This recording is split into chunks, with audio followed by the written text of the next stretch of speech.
Welcome and thank you for taking the time to come out and extend your day and join us.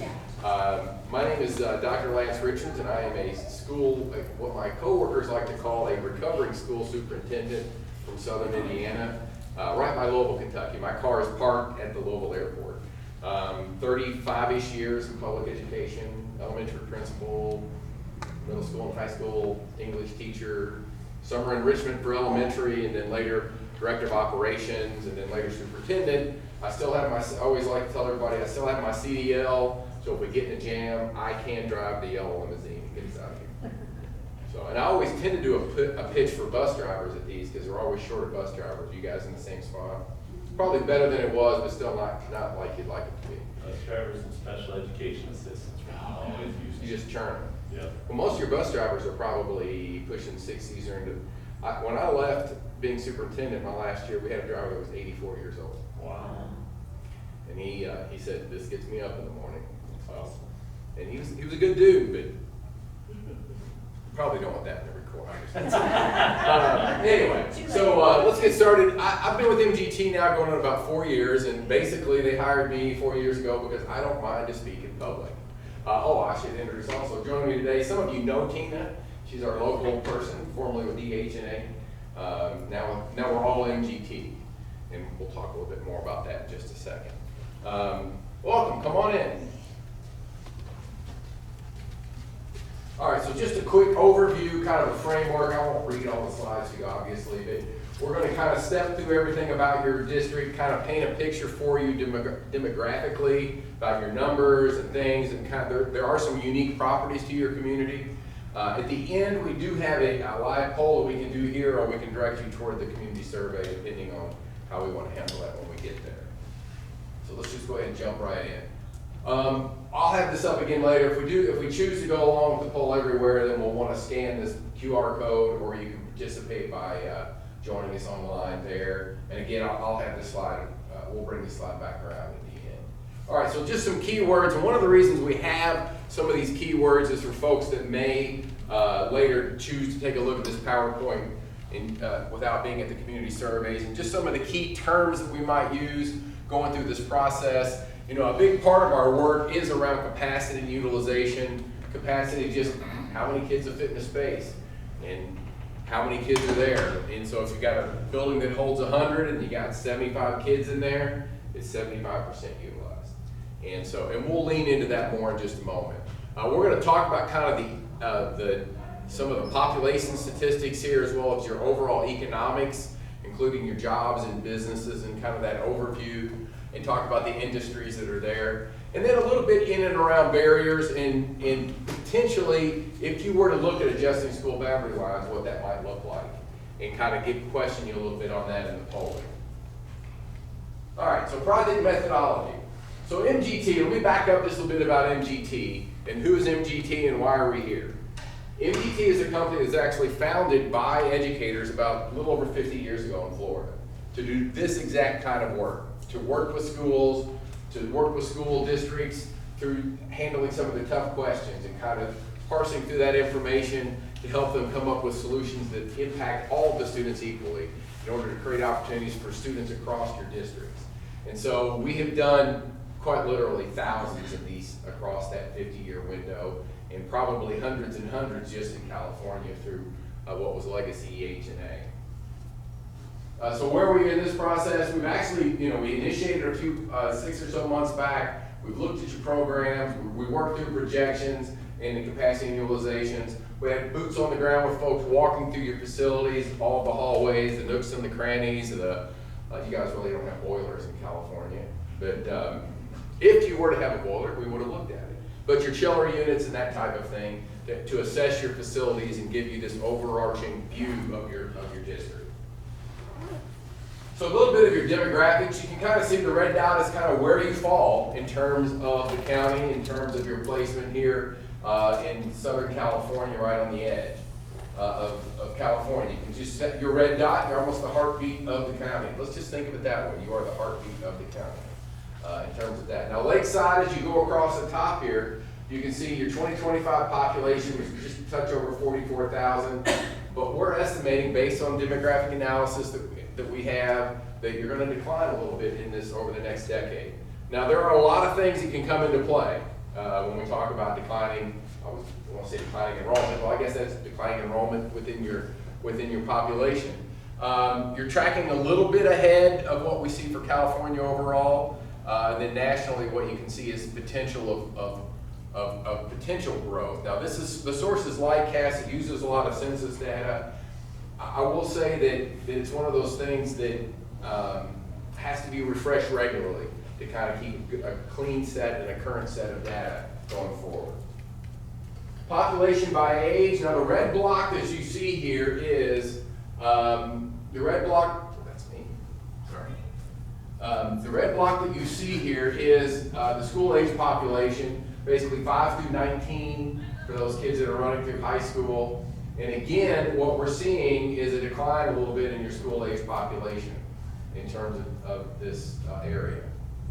As you carry that on forward, I mean, we mentioned the fact, earlier that we're going to see that over the decade, and you can see how the different age bands break out as we come down through. Race and ethnicity, nothing, I don't think there's any huge surprises here in terms of information. It's information we like to provide just to kind of paint that picture and have people kind of understand their community. So economics.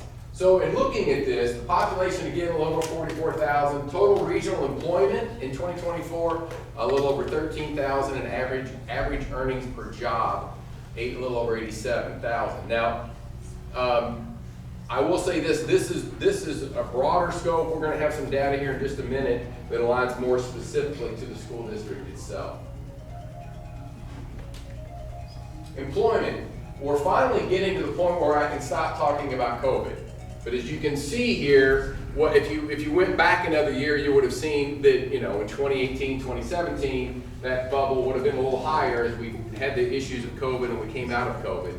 Your area, your region actually recovered pretty quickly in light of what took place there. And in the dotted line is the forecast going forward. So we are seeing in this county, this overall county, some growth going forward. Not dramatic, but some growth going forward. And then your largest industries, construction. I think that's probably something everyone would have known. Government is inclusive of public education, pre-K-12, as well as community college. So that one is a little broader in scope than you'd think there'd be educational services are those things outside of public education, as you carry that down. You can just kind of see how that busts out if we make our way down. Similarly, as we go forward, growing industries, government continues, but healthcare and social assistance, and honestly, we see this nationally. With the aging population going forward, healthcare and social assistance is an area of growth almost everywhere we go. The district, just an overall inventory of your facilities at this point. We're going to get into these very granularly here in just a moment. So I mentioned we're going to talk about community. Now this is more specific to your school district itself. You can see 93% of the folks have broadband internet, total households of about 15,000. For your community, the median household income is a little over 100,000. And busting back around, given this is IPEDS as a different data source, so you're at the time of this snapshot, the total population was a little higher. And you can also see, I always think this number is kind of interesting, where your homes were built. So a big chunk, we see this a lot in California, to be honest with you, a big chunk of your housing inventory kind of related into the latter part of the last century, 70s into the 90s. But not a ton here before 1970. We include this, I always kind of look at these and go, oh, that's pretty cool in terms of information. Similarly, this deals with specifically about the children in the schools themselves, their family situation, languages spoken at home, poverty levels and that type of thing, insurance coverage. So just some interesting stats and demographic analysis in relation to the community as a whole. This one's a little even more granular. This is of parents of children in the schools. So you're kind of looking at the families the students are coming out of as they enter your schools, and the overall education level is pretty strong in terms of educational attainment. A big chunk, a significant portion in the labor force, and a significant number of folks are owner-occupied homes. And the families with children have a little higher median income, household income. All right. Apologize for that. Anyway, I'll fix that for the next one. Thinking spatially, communities of mutual interest. When we look at your district, we basically verify, the laser won't work, this here on the left, we verify all of your buildings, and this is just a sample, we'll have this for you just a moment directly to your school. We verify all the information around your students, where they live, and then they become a dot on the map. And then we bring that forward and we look at your attendance zones and we create study areas for those attendance areas so we can map and chart where students are in relation to where the buildings are and in relation to where they attend school, that sort of thing. So we verify with the district, each point is a student, and you can have multiple, if it's 3 kids in one house, you'll have 3 dots sitting on top of the house, obviously. And then we cut those into study areas in terms of analysis. So, in that, this doesn't come as a shock to you, I don't guess, in terms of your district, in terms of the density, kind of like a weather map. The yellow is the more density of population. The farther you get from that core, you go run all the way out to the Dream Academy, and you can kind of see that the lesser density. So also when we do our study areas, there are about 50 kids in each study area. Those study areas have to get bigger in order to get 50 kids inside of it.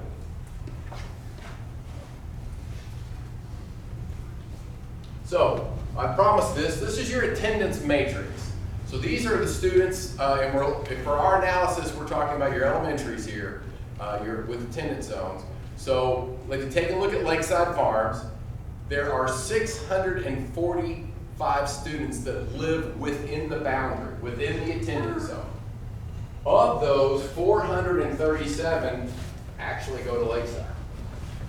And then as you track across, you can see the other choices, or the other schools in which they reside. 46 are at Lakeview, 15 at Lemon Crest, Lindo Park, Dream Academy, Riverview, and Winter Park.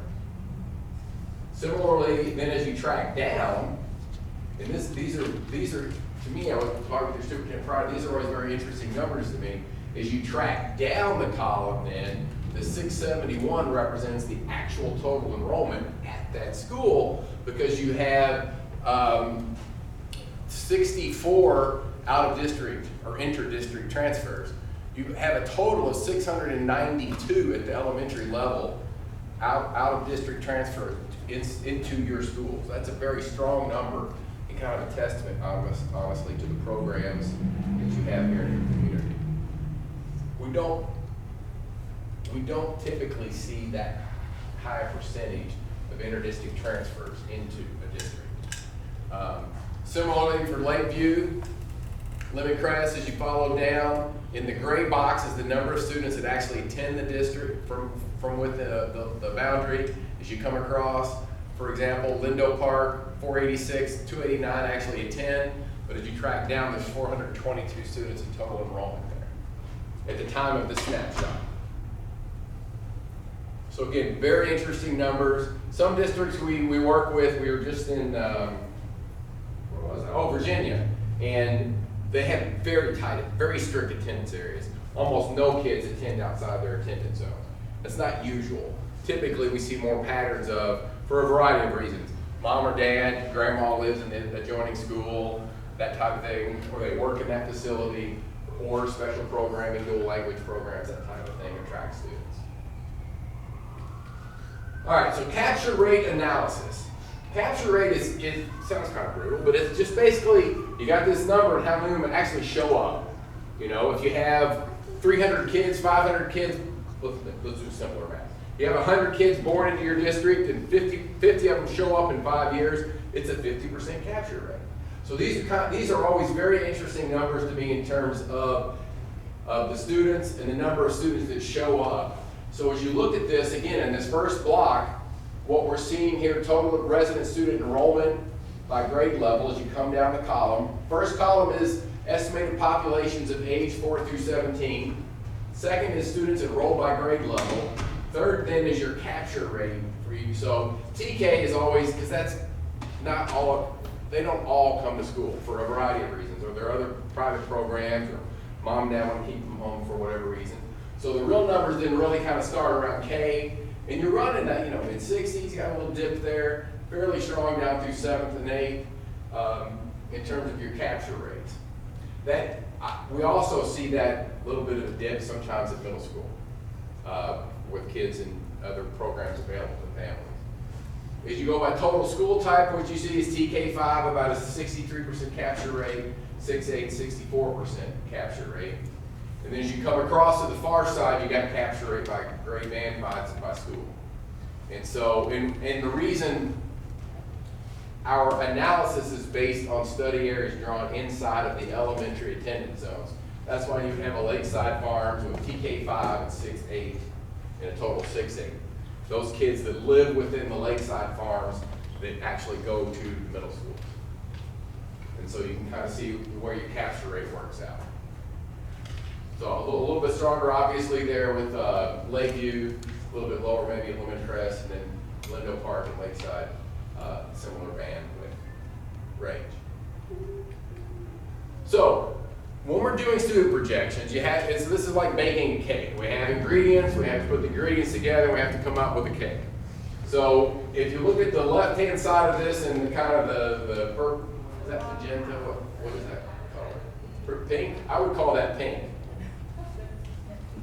Is it magenta though? Magenta was not in my Crayola boxes. I had the world had 8 colors when I was a child, and that's all the colors there were.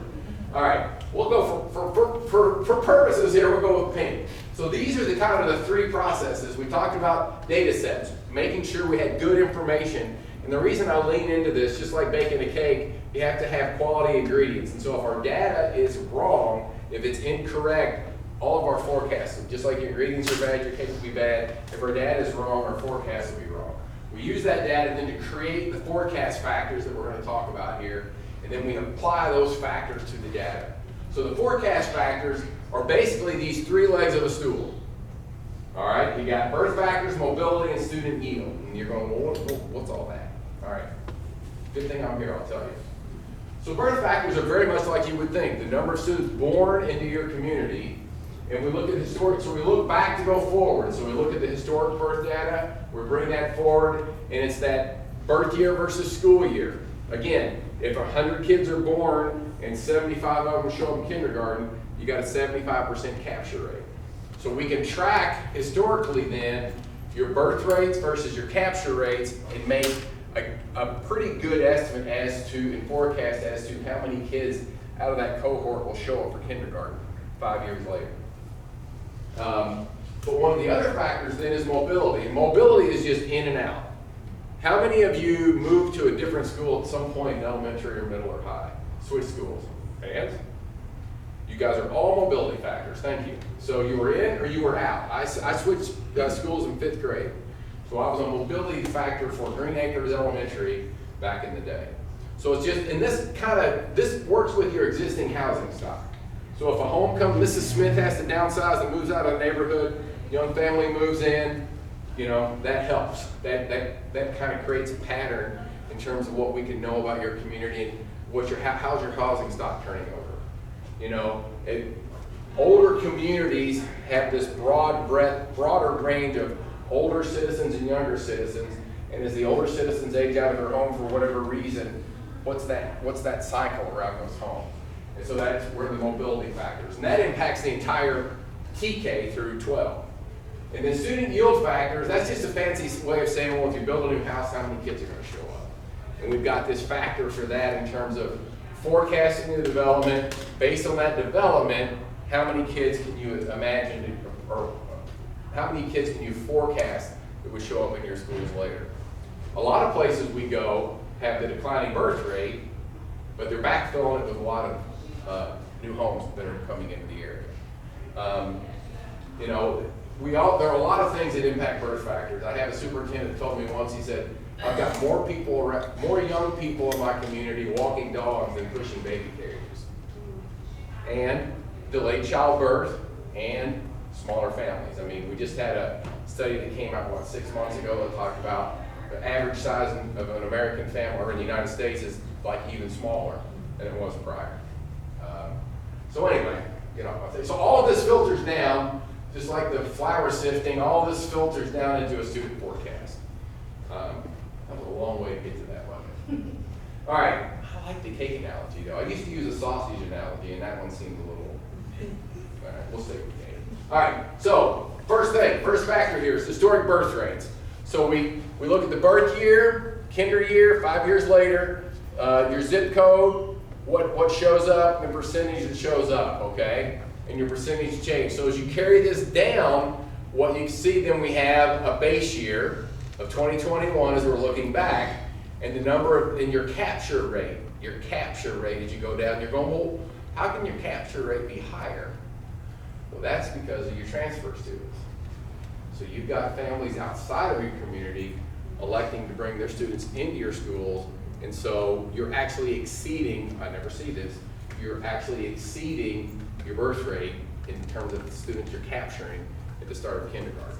So that is a boy, a girl situation, because that's a big deal for your community. So we can use those in the forecast, and you can see that carry down. I will say this, obviously birth data was not available at time of study. So this is one of those situations where if you go too far out, then you're making assumptions on top of assumptions. And that's why the numbers kind of narrow to 0.992. They kind of hold fast for that future projection. That's a very strong number. Mobility factor is a little different here. How's mobility applied? So you look at your kindergarten students. So if we look at Lakeside here, and the number of kindergarten students and how many of them went to first grade. Well, if there were 100 kindergartners there, 88 showed up at first grade. And as you carry that across, what you're seeing is they have a little bit of a dip in their cohort. As they go, a 1 is a push, it's a 1-to-1. So 100 kids became 100 kids. Similarly at Lakeview, they have a little bit of growth. Maybe a dip there to first grade, you see 1.04, and those things compound on top of one another. And you can kind of look into the mobility factors as you carry forward. Overall, strong. There's a lot more blue, there's more blue on that, I guess, or a balance in that in terms of your overall mobility. And again, we're working out of the elementary attendance areas for this part of the factor. All right, so student yield factors. Similar then, we kind of looked at this. You had a developer fee study back in 2020, and we came up with an overall rate. We used a 0.50 as that rate for all housing types. So we're estimating that if you had 100 new homes, there'd be roughly 50 kids that would show up out of 100 new homes. Now the challenge for that though is, as you move forward, is here's your overall residential development. There's just not a ton of it, okay? Oh, I'm sorry, oh, let me go back. There's just not a ton of it in terms of what, and you know this, you live here. There's not a lot of new homes coming into your community. So if folks want to live here, they're going to have to many times look for existing housing stock. And with current pricing and interest rates, that further compounds some of those choices.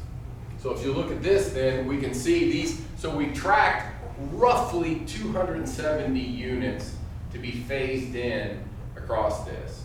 Now that means that we have to we actually look at these spaces and we look at them from satellite and we go there and we examine, do we have footers in the ground? You know, then that means they're coming a little sooner.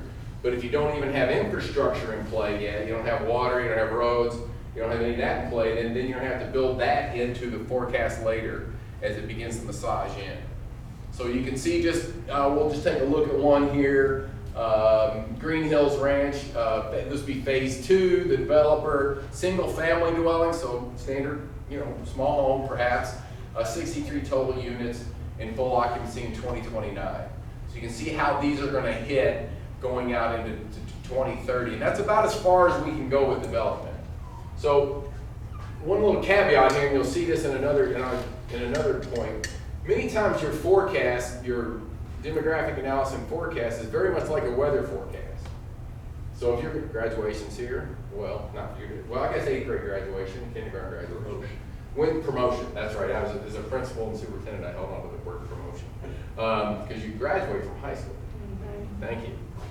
You can get a certificate, thank you very much. Now let's go to 6th grade, or, yeah. So, forecast. So you're gonna have a graduation or a promotion party 10 days from now, and the weather forecaster says it might rain, and so you pay attention, but you don't change your plans. 5 days out, they say it's gonna rain, you start thinking about alternate plans. 3 days out, and they say it's gonna rain, move the party indoors. Very similar with forecasting. 3 years is gonna be spot on. We're gonna be dead on for 3 years. 5 years could potentially get off depending on what other factors are in play. In 10 years, you're gonna think about that, you're gonna see trend analysis, but just like the weather, you gotta refresh your information as you get closer to that time. All right, so having said all that, here's your forecast of resident students.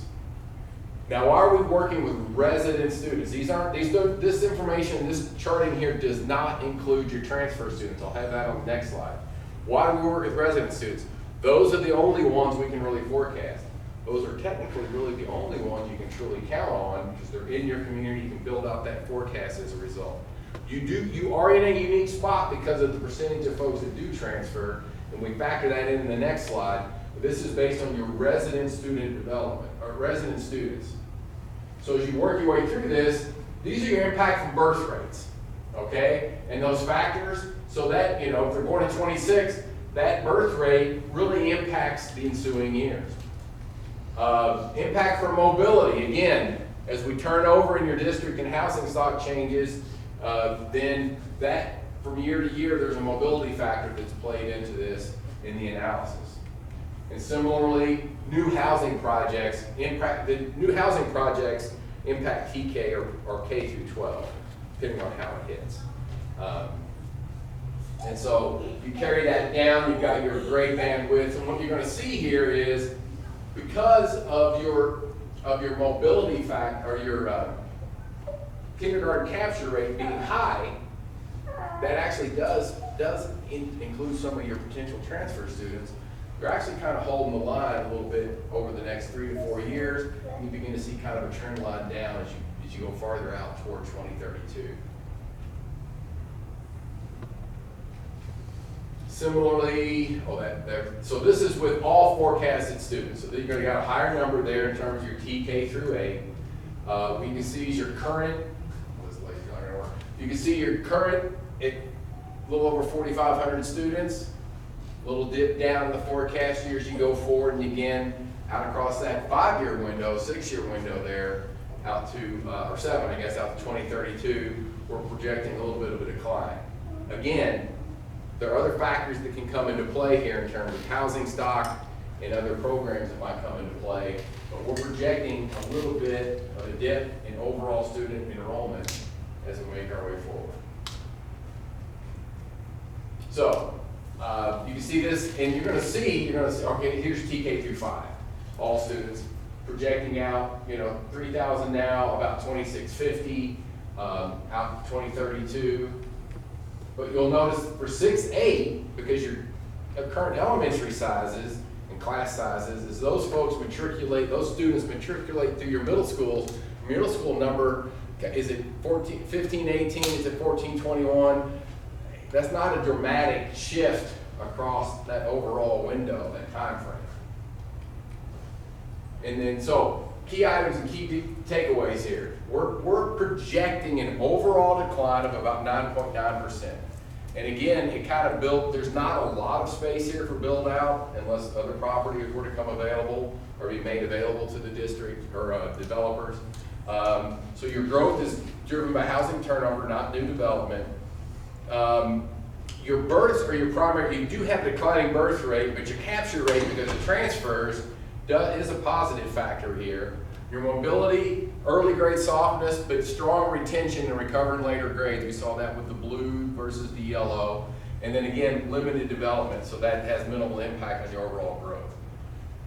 Your overall decline is gradual, and it's just, there's structural demographic factors that impact California as a whole, but you all in specific. And again, those stability depends on your capture rates, your mobility, and your housing turnover. Again, pretty solid. Your next 3 years, you're kind of there. You're gonna have to refresh this information as you go forward to be able to get to kind of reach further out into the future. So, building capacity. These are not your buildings, and you don't want around building ever. All right. So we take a look at your building. We actually looked at every map, every space, and did a calculation in partnership with your district leadership to look at programs, to look at functionality and dual language. With a lot of great programs here, and how the buildings are used. And capacity, I think it's important to know. In many ways, capacity is a little bit of a choice. So if you have say you have a special needs program, special education program in one of your buildings, that's for students that maybe that's a classroom of 8 instead of the standard 22. So that changes the overall capacity of the facility. If you have a set-aside room for counseling or other needs, then that takes that space off. So STEM labs, if you take a room offline because it's a STEM space, then that impacts your overall capacity. So there's a lot of conversations around the space and how it's being utilized. So overall, some very strong numbers in general around your capacity and your utilization. Now you'll note adequate space for us, and the way we do our calculations, is in that 80 to 95%. Why is that? That allows for bubble groups. Let's say you do get an extra section of kindergarten, or some extra kids move in and you got to create another section of 2nd or 3rd grade. Then you want to have that space without it having to impact other schools or other spaces. So as you run down through here, your middle schools approach, you can be over 100% in our modeling. That just means perhaps you have a little larger class sizes and other ways to accommodate that. When you're in the green, your cafeteria spaces, although I know you have outdoor eating, your hallways, your multi-purpose spaces, all those you have a little bit of elbow room. When you start getting into the yellow, things just get a little snug, to be honest with you. And again, you've got some in the orange here, but again, they're not too far removed from that green.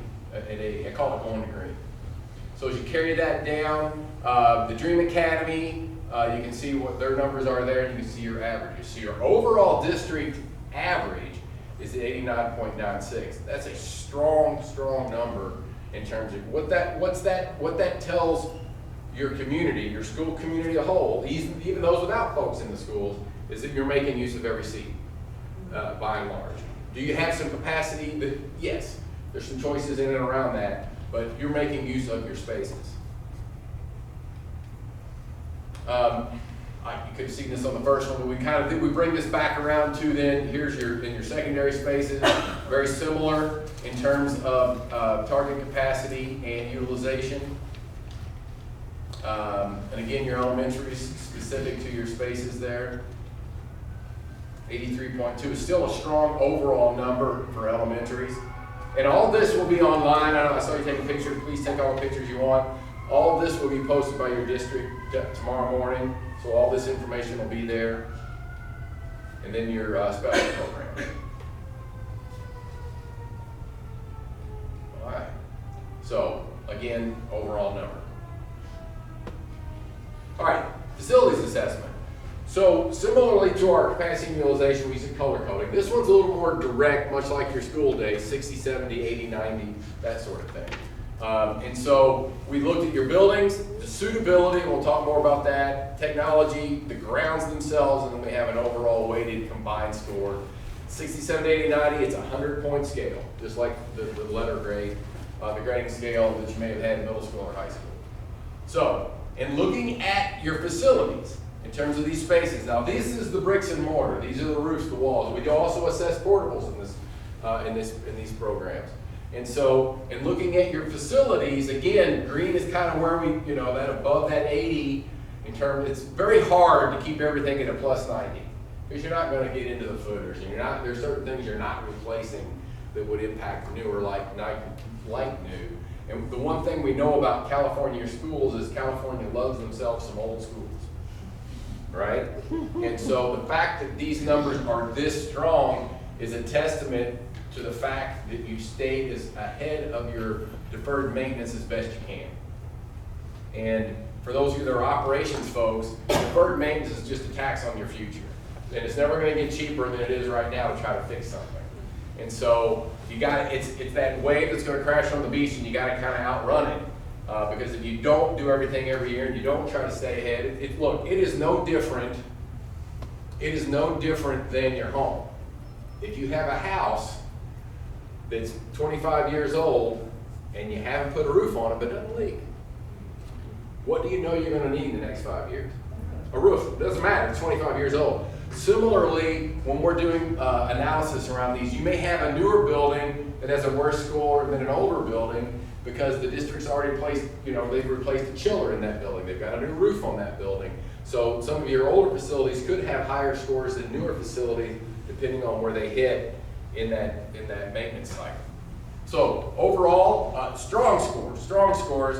Your elementary school average at 82. Again, we talk a lot about getting to green. Middle school district-wide at 80. District-wide average is 81.39. But don't rest on your laurels. This is great news. We work with districts all the time that would kill for these numbers. Having said that though, if you skip a year, or you don't paint that, or you don't do this, or you don't do that, these numbers very quickly can go the other way. One other thing about our numbers that's kind of interesting is that when they get into dollars and we talk about money and others sometimes, is that to get, say, above 80%, if that's your target, let's say you want everything at 85, then you know, for example, at Winter Garden, you're going to have to invest about 8% of the value of that facility in order to get it up to that point, based on what's going on. So again, very strong numbers. Facility assessments around educational suitability. Now this one's a little different. Suitability is really about what you aspire your buildings to be for the programs they're offering. So this one can be a little challenging for an older building because our old buildings were basically built to warehouse children. So you have these 25 by 25 or 30 by 30 spaces carved up, boom, boom, no special spaces for OT or PT. Nothing for counselors, because you didn't need counselors back in the 60s, right? Thank you. Somebody should at least snort a little bit at that. All right? And if you're bringing in special programs around music or perhaps art, none of those purpose-built spaces. If you're going to build a brand new elementary today, it would look different than many of the facilities you have, to be honest with you. And so these scores, the suitability scores are aspirational as to what would be a building you would want to provide education going forward in the 21st century. So overall, good scores, not dramatic scores, more reflective. There's two things that this is reflective of. One, your buildings are heavily utilized. Underutilized buildings actually can have a higher suitability because you can give everybody a space like Oprah. Your special ed assistants, you can have a classroom, you get a classroom, you can have a portable because it's underutilized. When you have a building that is utilized, such as your middle schools, then some of your ancillary programs, speech, OT, all those other things, then becomes kind of a choice as to where they're going to land in that space. All right, so again, very strong, fair for the most part, a little bit of a challenge there at Riverview Academy, but I don't think there are any surprises given the age of your facilities in terms of these scores. I have a quick question. Sure. So for these facility assessments, are you comparing it to like a standard? Yes. Or is that how it goes? So we work with the district. We have national standards from working across the country, but California has some very prescriptive standards as to what their spaces should be. So our educational suitability guide is reflective of those square footage requirements, those spaces, in terms of like a science lab, eye wash station, safety gear, that type of thing. So it's specific to the facility and the age range in which it's supposed to be. Okay, and when were these standards? Like, what is like the reference standard? Was it dated within the last 10 years, 20 years? Yes, I mean, we actually put together the suitability guide with district leadership just prior to our assessment. Okay. So that it would be reflective of the most recent California guidance and also then reflective of the most recent district level guidance. Like we work with some districts where they say our new standard for all kindergarten spaces is going to be 1,200 square feet of classroom. Well, when you go then to assess existing buildings, none of them are gonna have a 1,200-foot standard. But again, it's aspirational, and what we're saying is if we're gonna build a new facility, and it was the facility of our dreams, this is what it would have. Okay, thank you. I sometimes feel like Sioux Bill is a little unfair to the old building, you know? But again, it's kind of aspirational as to what we want our facilities to be going forward. And one other thing about suitability, there's basically constructible and non-constructible. So if all of your rooms are a little undersized, well, that's just tough. You're not moving all the walls. But if you do a renovation and you can bring in, say, changing or additional restrooms or some other things that meet the programmatic needs, those are decisions that can be made from a constructible idea. All right, technology readiness, an area of strength for your district, all the way down the board. These are a snapshot in time. So if we show up that day and the Wi-Fi is not working in a space or a server's down, it's Polaroid picture. So that could be reflective of what happened the day we were at the International Academy. I will say this, what we have seen post-COVID is districts have made a lot of investment in technology and one-to-one. The challenge is just like with the facilities is these Chromebooks age out after about 4 years. And so iPads hold up a little better sometimes for the younger ones that are using those, but even those can get dated fairly. Technology is just like your cell phone. It's one of those things that's hard, you gotta stay ahead of it. But you made strong investments in the community, in your schools around technology. And these are grounds. Grounds encompasses drainage, it encompasses outside routine maintenance, it can be your parking lots, it can be sidewalks, all those things that they're involved with the schools. A little bit of, again, a little bit more of a range in terms of schools here.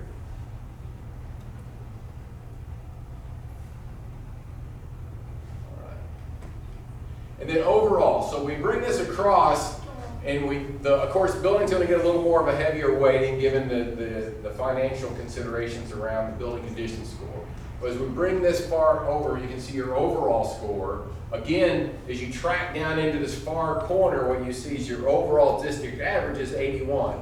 Now that's a great number, which from a systemic level of you saying, okay, we've made investments, we've done the best we can with the dollars we have, we've done a good job in general. You can then go back and get more granular around some of the schools and some of the programs in relation to that. But again, the overall district average is very strong.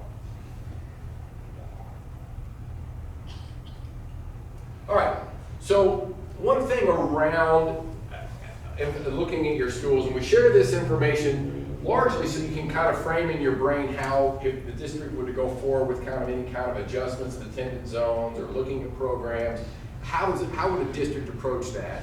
And what are your thoughts on that? Because our polling kind of has some questions around that as well. So guiding principles, when you're looking at districts and you're looking at these study areas and you're looking at the schools, so these are the things that you consider in terms of your schools. Now, these are just like the lotto, when they draw out the lottery and the ping pong balls bounce around in a little hopper and they shoot out the little tube and they draw the number. These things work against one another all the time. So as you're looking at these numbers, you're looking at these considerations around your schools. Of course, you gotta look at capacity and utilization. You wanna keep them, maybe it's a neighborhood school, maybe it's a more geographic, situation in terms of locations, your special needs students and their demographics. You want to minimize the impact as best you can. You always have to consider natural barriers and major roads. Transportation sometimes will tell us, look, we can't turn left across this road. It doesn't work. They'll be there all morning or they'll be there all afternoon depending on what's going on. So we have to look at that, a lake, a golf course, parks, that type of things. And you never want to create an island zone where you pluck up kids from one side of the district out of a neighborhood and just transport them all the way across town. Sometimes it has to be done, it can't be avoided. But if you're analyzing schools and you're working through this, it's something you want to try to avoid. All right, so, thoughts about POLE-EV? I have another question. Sure. Sorry. You're good, I'm glad we have a small group I can do that. I'm just curious, you talked about how you get the numbers of expected students at locations, but what about for like choice schools? I was a little late, so I'm sorry, I'm not sure if you talked about that. Like Riverview International, it's a Right. choice school, and we have half of our students come from out of district. Right. So how do you do I'm losing my words. In the future, how do you, Our forecasting is Forecast. largely driven by resident student analysis. So what we can tell you is that from your resident student population, you're going to see this little decline in terms of the number of students that actually live inside of your school boundaries. But you are in a unique spot here because you do have a considerable percentage of your students that come into make this a district of choice for them. So in terms of our forecasting, we don't forecast the enrollment because of those special programs such as that school and the Dream Academy. The enrollment for those are actually established by the district in terms of what the caps are going to be. So we don't really set a forecast enrollment for that school in particular when we get granular about it. The one-way transfer students do come into our analysis is through the kindergarten capture. So you're actually capturing more students in kindergarten than you have born into your school community. So that transfer does come into play. And then our overall analysis, that second slide that had the numbers and all that, would have captured those transfer kids. We just basically take the transfer kids and use them basically as placeholders, assessing that we've looked back to look forward to determine that in terms of your analysis, that basically if you had, I'll make up a number, if you had 150 transfer students over the last 5 years, we're going to build those into the forecast going forward as best we can. But there's just no way for us to apply student yield factors or to apply any further mobility to them unless they physically move into the district. So the answer to that is yes and no. as in a lot of things in my place? Well, but this is a unique district as far as the percentage of students that are coming in from outside. But you have a long history of that. So there is a history that we can do analysis of and kind of take that number. Now, having said that, we saw a little bit of a decline in terms of enrollment. That could be offset through additional inter-district transfers if additional families choose or elect to come into your community. So you do have some other levers out there that a lot of other districts don't have. Any other questions? I like answering questions. I feel like in your engaged. So we have poll everywhere, but given the small size of the room here, if we do this, then basically we're going to know who said what in our polling, and it will not be anonymous. So also for our recording, if this is the recording we're showing online, we're going to turn this off at this point and direct you to the community survey.